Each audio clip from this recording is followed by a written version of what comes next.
Bonjour à tous et bienvenue. Les États généraux de la culture, de l'artisanat et du tourisme officiellement lancés hier. Durant 2 mois, les acteurs de ces 3 secteurs vont se pencher sur différentes thématiques qui, selon les ministres, vont aboutir à des réformes qui seront par la suite appliquées. Amadou Ba, ministre de la Culture. Nous avons dans le secteur culturel et artisanal et touristique plus de la moitié des actifs de ce pays. Malheureusement, nous peinons à peser positivement sur le PIB à cause de ces difficultés structurelles qui occupent chaque secteur. Ces états généraux ont été lancés dans un esprit le plus inclusif possible. Il y a les acteurs, bien sûr, il y a les collectivités territoriales qui ont été associées, il y a tous nos partenaires jusqu'à l'université pour permettre à l'ensemble des acteurs de pouvoir proposer ces réformes de fond qui vont changer définitivement la structure de ces 3 secteurs. Ce que nous souhaitons au sortir de ces états généraux, c'est une série de mesures concrètes, réalisables immédiatement, même dans le contexte budgétaire un peu difficile que traverse le Sénégal. Mais nous pensons que ces secteurs, avec toutes les réformes qui sont envisagées, vont permettre de booster l'économie, de ne pas devenir une charge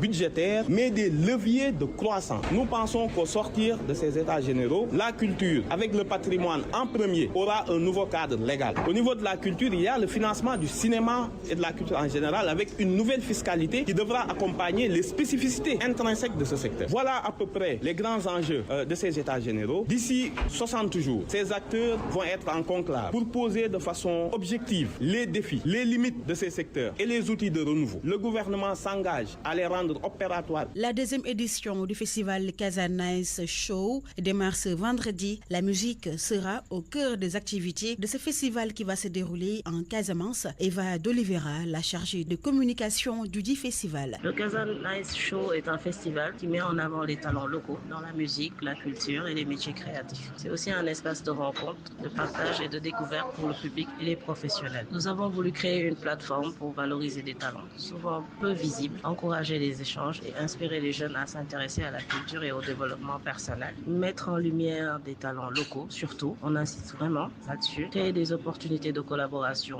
sensibiliser le public et contribuer au développement du secteur culturel. Cette année, la programmation est plus riche, avec beaucoup plus d'artistes, des panels, des expositions et des échanges directs avec le public. Merci à Anna Rocha qui a recueilli ces propos de Eva d'Oliveira, la chargée de communication du festival Casa Nice Show. Et c'est tout pour cette chronique culture. Merci d'avoir suivi. Rendez-vous lundi dans RFM Matin.